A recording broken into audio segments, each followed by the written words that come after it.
What if I told you that America has its own Stonehenge? These giant stones suddenly appeared on a hillside outside of all places Atlanta in 1980. The man who had them built remains anonymous, as does the monument's true purpose. In fact, other than their $500,000 price tag, almost nothing is known about the stones at all. They're composed of 107 tons of solid granite, and they have coded messages that are engraved into them in the world's 8 most commonly spoken languages. These rectangular pillars are also precisely crafted to track astrological and solar cycles. There are some that interpret the messages here as a sign of the end of days. Others theorize that they're a call for genocide on a massive scale. Whatever their message is, I want to know who built them, why they're located on a remote hillside in Georgia, and what they really mean. I'm Brad Meltzer. I spent my life collecting stories. The best include signs, symbols, and codes, secret meanings that are hidden in plain sight. Some have become the basis for my novels, but I've only scratched the surface of what's out there. And now, history has given me the resources to investigate the rest. This is Decoded.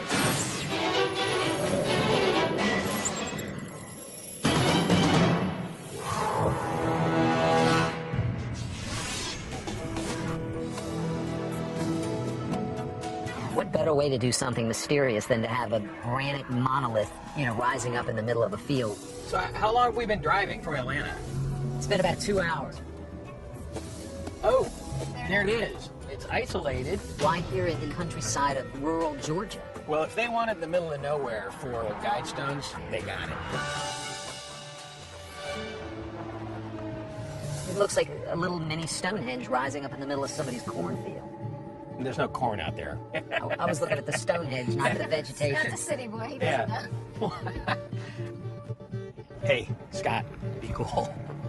Serious under video Somebody's surveillance watching at all us. times. That's a little creepy, isn't it? Who's watching us?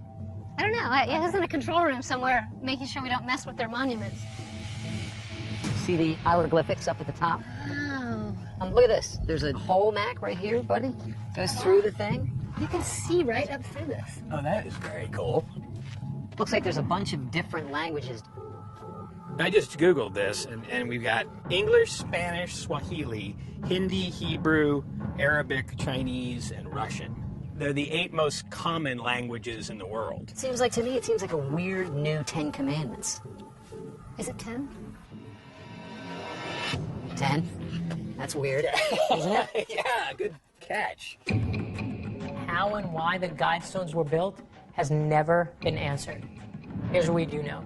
A man using the alias R.C. Christian shows up at the Elberton Granite Finishing Company on a summer day in 1979, and he tells them he wants to build the Georgia Guidestones. Now, this guy's got money, a lot of money. The only thing he absolutely demands is that he remain completely anonymous. To this day, no one has been able to figure out who he is. The stones were unveiled during a public ceremony in 1980. They were controversial immediately. Supporters like Yoko Ono, and come on, of course Yoko Ono supports them, right? Praised their message as a stirring call to rational thinking. But opponents attacked them, calling them the 10 Commandments of the Antichrist. The first 9 seem to be a benign call to higher thinking. Don't be a cancer on the earth. Seek harmony. Balance personal rights with social duties. Avoid petty laws. Resolve international conflicts in a world court. Protect people with fair laws. Rule with reason. Unite humanity with a new language. Guide reproduction wisely. But it's the final directive on the stones that sets off everyone's spider sense. Maintain humanity under 500 million in perpetual balance with nature? Wow, that's interesting. That's a directive? The directive makes some believe that the Guidestones are calling for the mass murder of billions of innocent people. So Buddy, Mac, and Scott are meeting with Raymond Wiley, who's researched the stones for many years. In fact, Wiley's even written a book about them. Might be able to shed some light on the story for you guys. What do you want to know? Who built it? Well, we don't know exactly who he was. I mean, the biggest clue that we have is his pseudonym, R.C. Christian, which seems to harken back to this guy, Christian Rosenkreuz, which connect this monument to the idea of the Rose Cross or the Rosicrucian fraternity. Does this particular design have a purpose? Yes, it's designed primarily for the astrological alignments that the guidestones mark. So if you'll notice the stones as they face out this way, those are to mark the sun rising at the extreme points of its east or west progress. The male slot, meant to mark the winter or the summer solstice. A shaft cut through the center stone marks Polaris, any night of the year. A slit cut through the top of the capstone will mark perfect noontime throughout the year. So you've got a calendar, you've got a compass, Yeah. you've got a translator, a guide. Right. It's a granite Swiss Army knife. There you It go. is. Some people believe that it's merely a publicity stunt by the granite industry here to try to bring tourism in. So, They could have done yeah, it so much cheaper.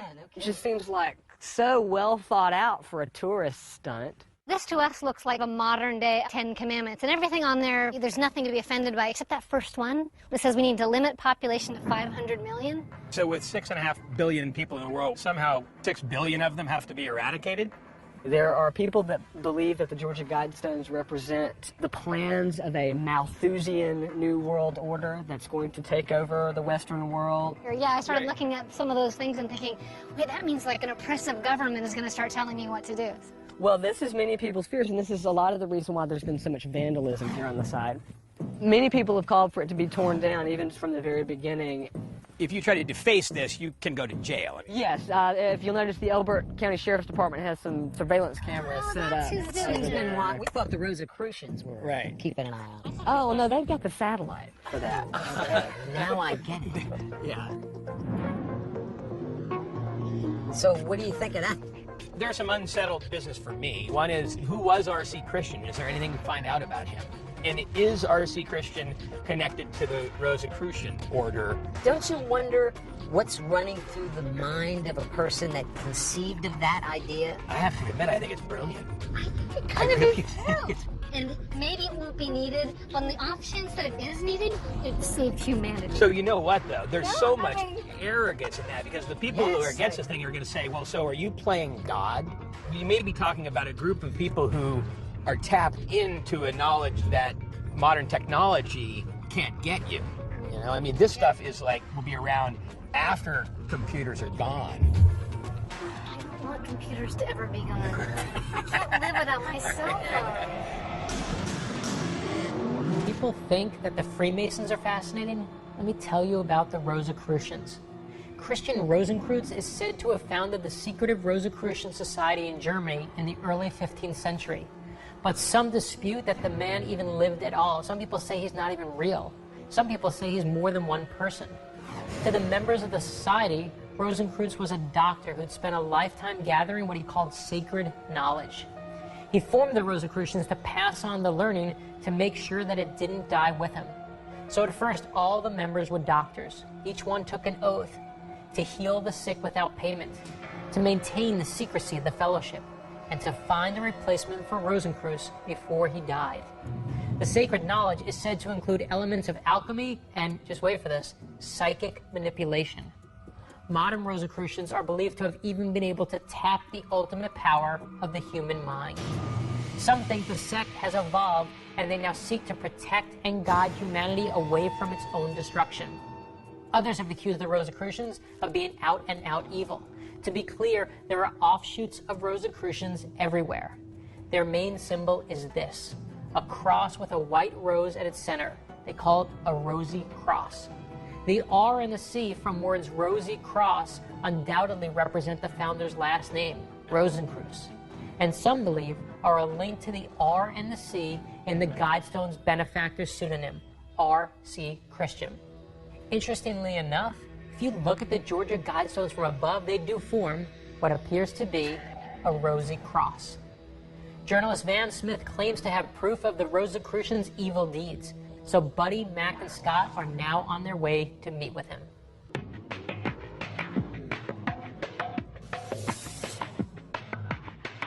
The Georgia Guidestones contain hard evidence that humanity is currently under a very dire threat from a small cabal of cultists.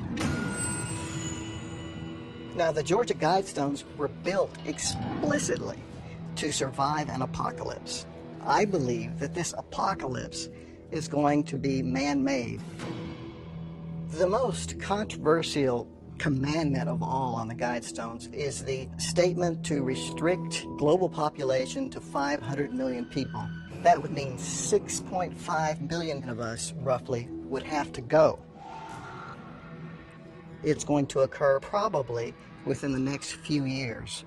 The Guidestones themselves don't look like they're espousing evil. Pretty innocuous. What it really is humanity's tombstone.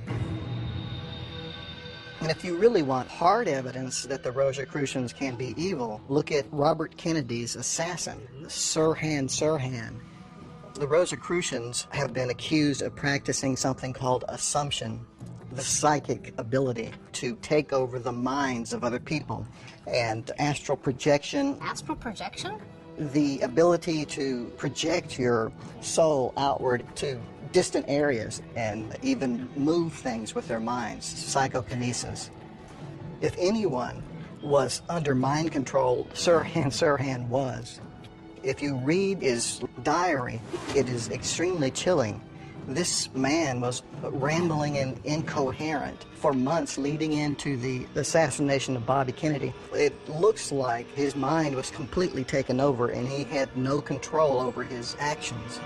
Okay, no offense to Van here, but I've got to disagree. Sure, Sirhan Sirhan was technically a Rosicrucian, but he became one by mail order. Mail order. I can be a bride by mail order, so that doesn't count to me. And it doesn't seem as if Sirhan represented anybody or anything but himself. Look at the historical record. During Sirhan's trial, 5 different mental health experts all testified that this guy was a paranoid schizophrenic.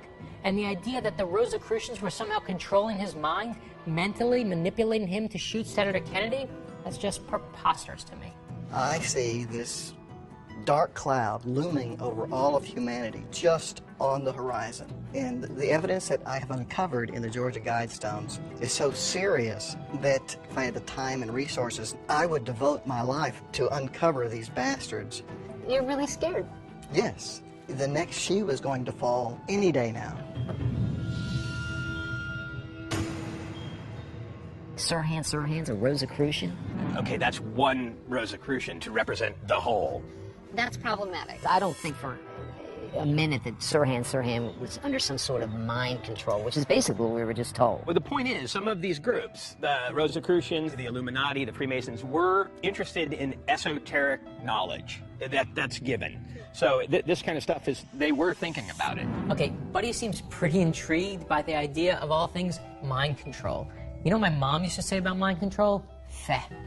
But he's been reading a book written by the Rosicrucians about how to unleash the power of his mind. So if we're serious about finding out what the Rosicrucians really stand for, sure, I'll play along. Let's test the power of mind control. Because you have no idea where the truth might be unless you look for it.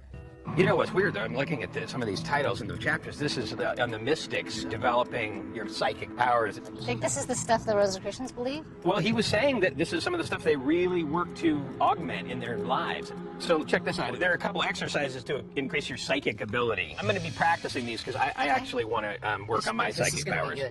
This one, multiply two-digit numbers in your head, like 24 times 67. The mental focus it takes to get the correct answer increases your psychic ability.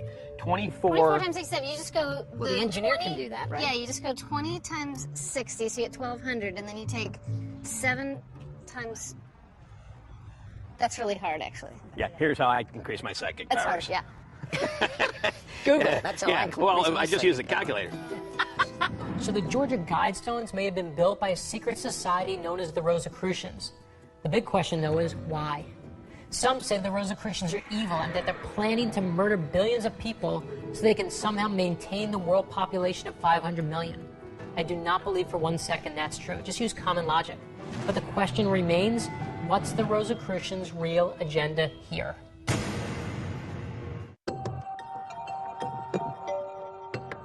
On a remote hillside in Georgia, a giant set of stones are said to be the key to the future of humanity.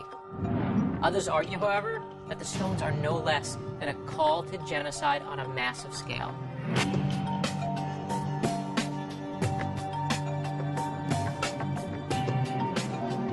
Hey, Brad.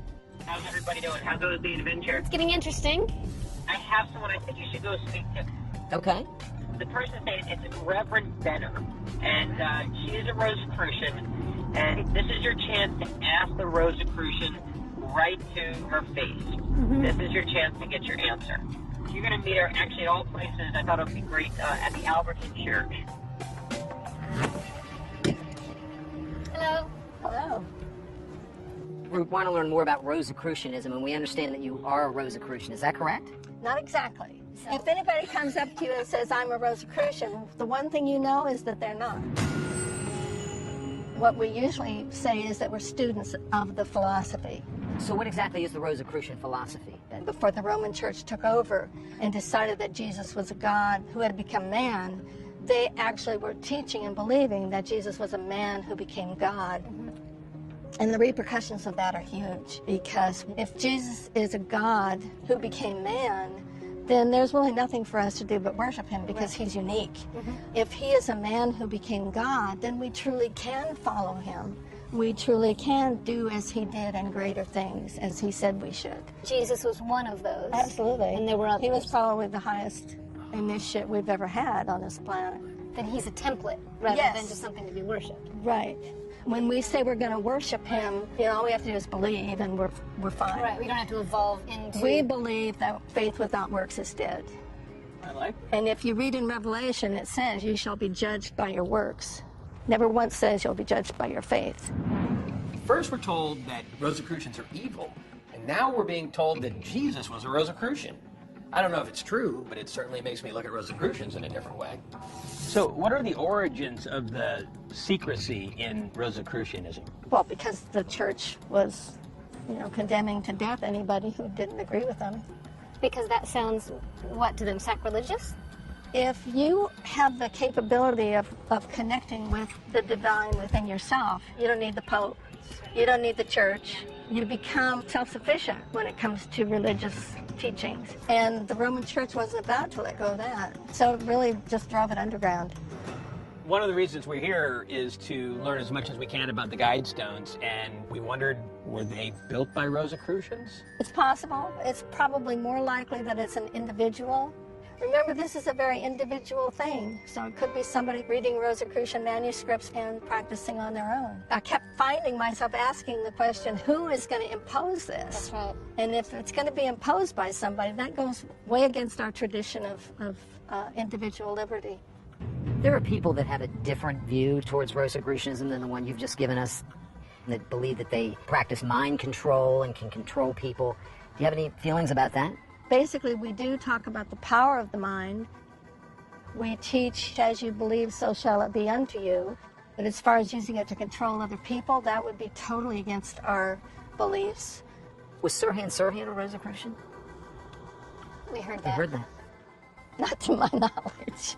If he did, he certainly went astray, didn't he? Absolutely. So if he was a Rosicrucian, he was a terrible one. Yeah.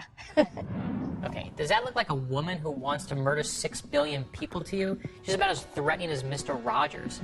As usual, when you actually go to speak to someone, as opposed to believing what you read on the internet, they're rarely the boogeyman they're accused of being. The Rosicrucians seem to be more about helping people than killing them. But do I agree with everything that Reverend Betty Benner said? Of course not. But I can tell you one thing, the modern Rosicrucians don't seem to be mass murderers to me. But I'm still confused as to why they're so secretive. Does it mean there's another message we don't know about? Interestingly, one documentary filmmaker who's been studying them for decades says the Rosicrucians built the Guidestones for the good of humanity, to actually warn us. And Scott's going right now to find out where this theory is coming from. So are the Rosicrucians looking to mass murder 6 billion people? Absolutely not.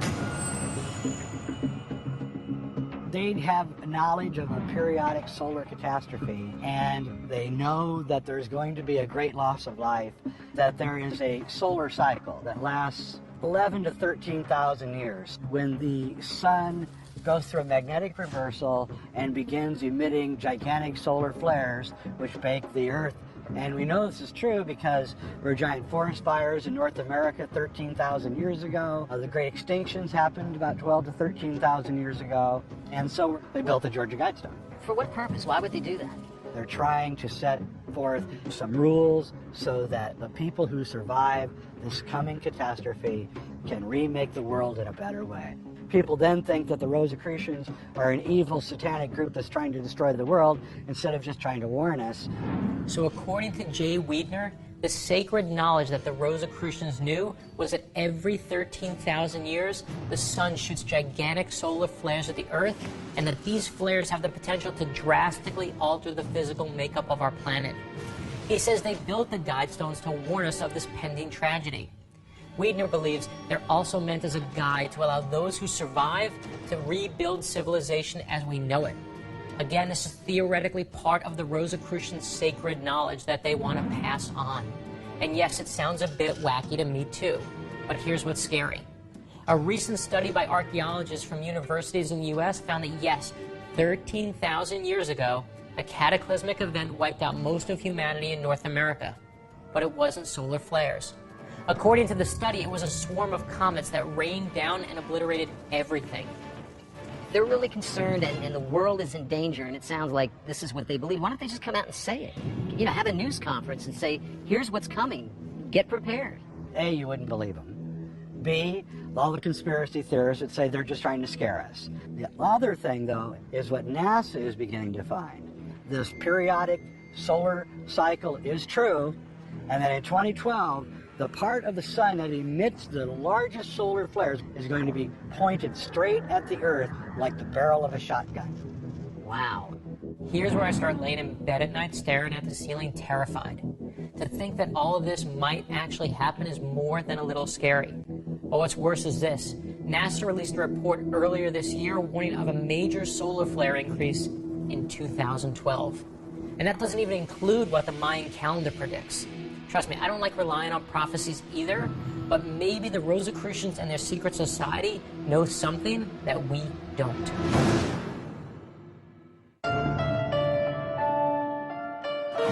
The Rosicrucians are a secret society that was formed to gather ancient knowledge from around the world.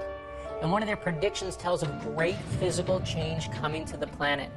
As a result, the group built a giant permanent guide on a hilltop in Georgia for how humanity can rebuild the Earth. The group believes that these events might be triggered by solar flares of all things, which are due to hit the Earth in 2012. On top of that, NASA recently predicted that the Earth would see an increase in solar flare activity in 2012.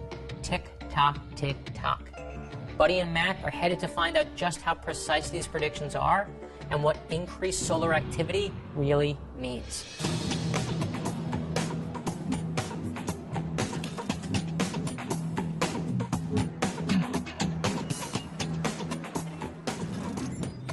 Basically, a solar flare is a magnetic storm on the sun. It's amazing. It looks explosive and big. They are explosive events, that's right. So what's the concern? I read briefly about some kind of report by NASA that there's some worry about these. There's this phenomenon called coronal mass ejections. You get a huge lump of charged particles in this big plasma blob. And when those guys impact the Earth, they can disrupt communications and cause damage to the power grid. So charged particles are coming at us. What do they do to us? To us personally, nothing, and it's because the Earth's magnetic field protects us. But they would shut down our electricity, our cell phones. Okay, for that you need a catastrophic coronal mass ejection. But once every 500 to 1,000 years, you could get a catastrophic event, which might cause a lot of damage to the power grid. I don't think it'll be the end of civilization. I think that's unduly alarmist. So what would these coronal ejections look like if you were seeing them from Earth? A giant ball of gas? Well, you wouldn't see it. Charged particles don't emit light as they travel in the near vacuum of space like that. And there's no way to predict them? No, the sun is a cycle of activity. We are heading towards the normal solar maximum. It comes on average every 11 years, but it can be as short as 7 or as long as 17. If it comes on schedule, it'll be around 2012, 2013. Heard that number a lot. What keeps you up at night? If I were to worry about things that I can't control, okay, the thing that I would really worry about is an asteroid. That could come with very little notice. There'd be almost nothing we could do about it, and if it was one of the big ones, no, that's the end of civilization as we know it. Now, a scientist is saying that it's possible that a huge asteroid will hit the Earth. That's when I usually yell, Bruce Willis, save us. The thing is, it might be thousands or even millions of years in the future when this accident happens. But it might be sooner. Bruce Willis, save us. So you don't think just sending Ben Affleck and Bruce Willis up there is enough? Well, that would be a good idea, but not to save civilization. Oh, man. That's brutal. Okay, what we really need to do now is uncover the true identity of R.C. Christian. Who was this guy? When he arrived in Elberton back in 1979, everyone said that only 2 people met with him. One was the owner of the Granite Company, and he died. The other was a local banker, Wyatt Martin, who handled R.C. Christian's money. The thing is, Martin took an oath to take R.C. Christian's real identity to the grave. But there was one other person who might know who R.C. Christian really was. His name was Hudson Cohen, and he was there when the Guidestones were being built. Scott is on his way to meet him right now. Hudson, I think one of the reasons this mystery is deepened is because R.C. Christian wanted to remain anonymous, and we're trying to figure out who might have been backing him, and I was doing some research on the internet, and it looks like maybe Ted Turner or somebody like that was behind him financially. Well, everything's possible. Ted Turner's a name that I have heard associated with it since 1980. I'm a little bit skeptical about Ted Turner. Yeah, I've heard the Ted Turner theory too. It stems from a 1996 interview with Autobahn magazine, where Turner said that reducing the world's population by 95% would be ideal. And this jives perfectly with the controversial Guidestone commandment to maintain the world's population under 500 million. But come on, it is so far-fetched to assume that Ted Turner, as famous as he is, could do this and not be recognized by anyone. I've met Ted Turner at Larry King's house. Ted Turner used to own my publisher. Ted Turner is the greatest man of all time. Did you ever get to meet this guy, R.C. Christian? Yeah, or a man who was purported to be Mr. Christian. Okay. Joe Finley, the owner of Elberton Finish Company, he says, Mr. Christian is coming to town, and I will introduce you to him if you'll promise not to try to get him to divulge his name or who he represents. So we met at a restaurant, and Mr. Finley came in with this gentleman who was I'd say about 6'4". He's a pretty tall gentleman, wearing a sports shirt and a tie. A very nice looking fellow. He had kind of sharp features and wearing glasses, and he was bald about like me, so he had gray hair on the side. So we sat down and began to talk. Yeah, I used to travel a lot in the granite business, so I got pretty good at guessing accents. Now this guy was from the Dakotas or somewhere in the Midwest. I mean, he obviously wasn't from New Jersey. Most of the speculation is not as to that, like who he is, but who he represents. And I have no idea whether it be New Age or fundamentalist Christian. Somebody's trying to project a philosophy out there. Do you think there's evil behind the Guidestones? No, I don't. Well, it depends on whose interpretation. You see, bottom line, anytime you have something there's a little air of mystery about, it attracts people, pro and con, based on what you believe. I've had them tell me it's the holiest spot on earth. Some say it's a place of evil. The guides are the 10 Commandments of the Antichrist. You're not buying it. Oh, no. Somebody said it's quite a mystery. I think basically that's why it was put here, that somebody wanted to stimulate curiosity. So Hudson met R.C. Christian. This is the good stuff. I feel like there's still a lot of untapped information out there about the Guidestones and who really built them.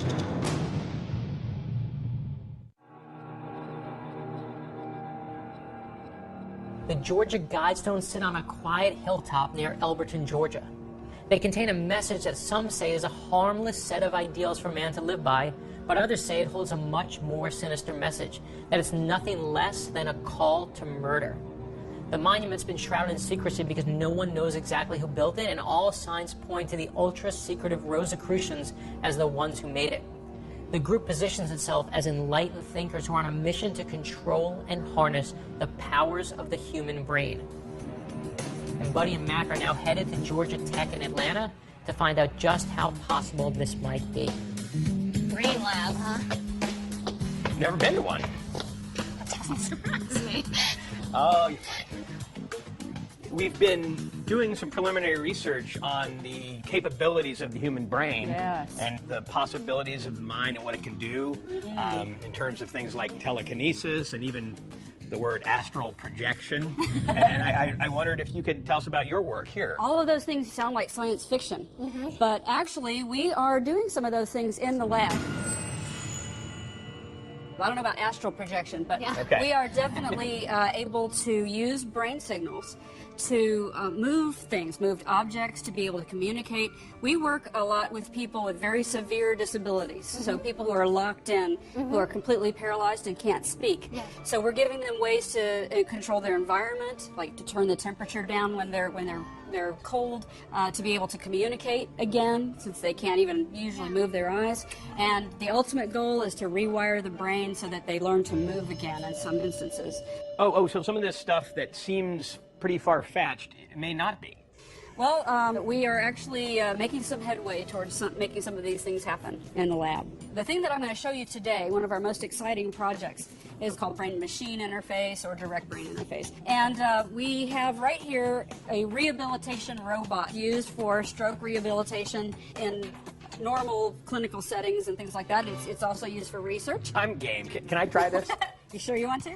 I'm sure I want to. All right, we'll be glad to hook you up. Okay, God bless him. Buddy is always up for a challenge. And he's also the better sport because, let's be honest, there's no friggin' way they'd strap me into that machine. And now they're going to put him in, and he's going to actually attempt to move this robotic arm using only his brain. Okay. So just hold it down. Just like this? More specifically, his brain waves. He's being fitted with a special cap, which is injected with electrogel. Let me know if you feel it. Which sounds like it can kill you, but it actually helps conduct those brain waves. Once Buddy's hooked up, he focuses his attention on this white dot, which is meant to be a representation of his arm. Now that's still your arm in your mind. Right. That's my arm in my mind. Then he tries to move the white dot to where the red dot is, just by thinking about it. If he can make the white dot move, the robotic arm will move as well. Yeah. Yeah. He did it. He did it. Buddy, you're amazing. That's fantastic. He did it. Buddy, you're amazing. Very few people can do that the very first time. Amazing. Buddy wasn't supposed to be able to do that. In fact, only 20% of people who try to do it are able to move the dot at all on their first try. And that also makes you wonder, if 2 out of 10 people are capable of harnessing their brain power, are the Rosicrucians actually onto something? Maybe there's something more going on here. You just performed artificial telekinesis. How'd it feel? It felt great.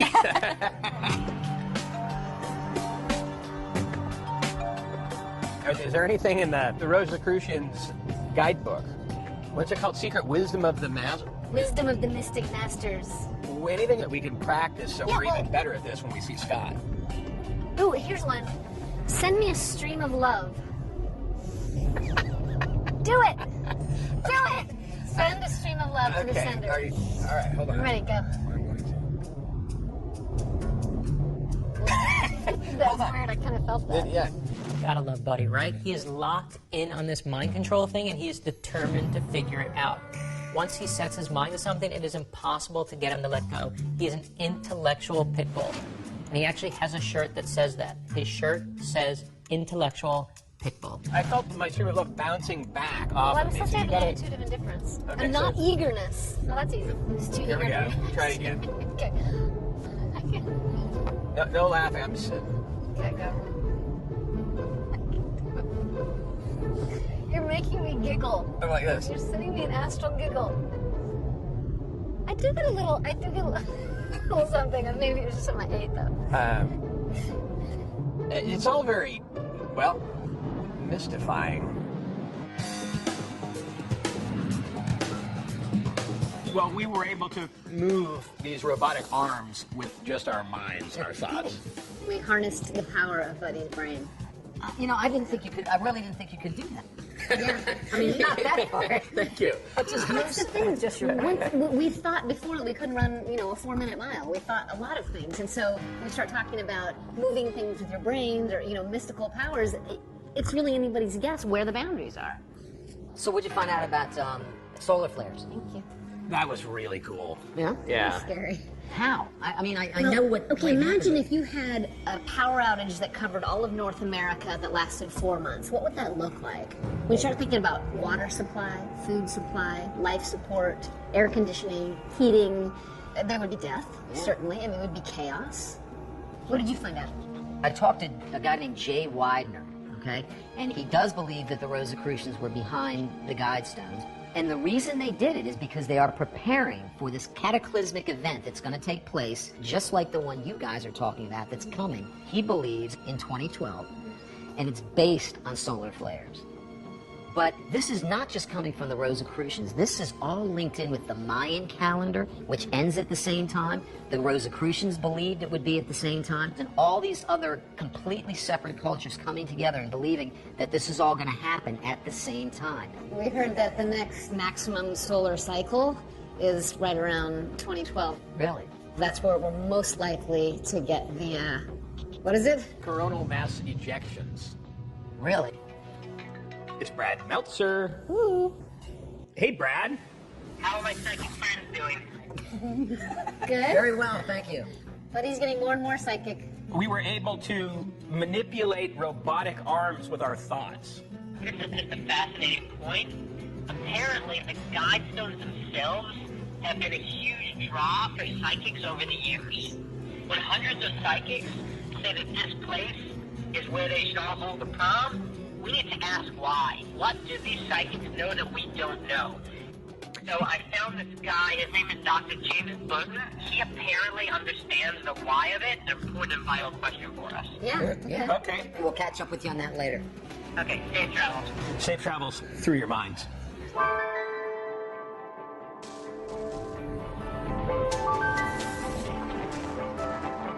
Psychics for hundreds of years have been saying that we're going to have a cataclysmic event and it's going to change life as we know it. It could be asteroids, freely movable crust, volcanoes, earthquakes, floods. Haven't people been saying that since before Christ? Yeah, the Bible even talks about revelations. The Mayan calendar ending is another one, that these cataclysmic events are going to happen eventually. The theory that Dr. Burton is talking about is officially called Earth changes. It was originally proposed by Edgar Cayce in the early 20th century, and ever since then, many, including the Rosicrucians, have adopted its tenets and philosophies. Here's what the theory holds. It's that the world will soon undergo a series of natural disasters, earthquakes, floods, solar flares, that could cause major physical changes to our planet. The effects will be massive changes to the land masses all around the world. They foresee California, New York, and parts of Florida being under the sea. They do, however, believe that there are certain safe zones around the planet. That's the good news. And the area around Atlanta is in one of those safe zones. Along with 6 other places in the United States, this is considered a safe place. I have a map here that will explain where we're at and the other safe places in the United States, if y'all would like to look at that. Definitely. I would like to know where the other safe places are. Okay. If you will see right What here. happens to California Oh. and Oregon? So this explains why the stones were built in Georgia. It seems to me that the science might also back up what Burton's saying. And I can tell you, as someone who lives in one of the areas that's supposed to be underwater, this isn't exactly good news to me. The United States, as we've always known it, would no longer exist. I don't care how cynical you are, this is scary, scary stuff.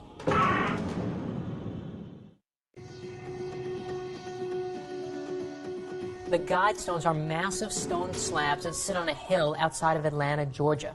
Their message is said to be everything from a call to think about how we interact with our planet to a demand for genocide. We've uncovered that they were built and placed in Georgia because Georgia is a safe zone, based on a theory that says much of America will be destroyed in the very near future. And of course, when you say controversial things like that, it pisses people off. If Hey, you will see right What here. happens to California Oh. and Oregon? Wait, what's happening to the blue? The blue is all water. All of this is falling into the ocean. Yeah, so what happens to Los Angeles and Portland and Seattle? All of this is going under water. Gone. Yes, completely under. The Mississippi's flooding, and parts of Florida, Texas, New York. Everybody I know is going to die. No. There's plenty of places that they No, can but go. everybody I know lives here. What happens? Does Seattle sink? Yes, completely. Oh my God. You think that it's going to be some sort of natural occurrence, most likely? Yes.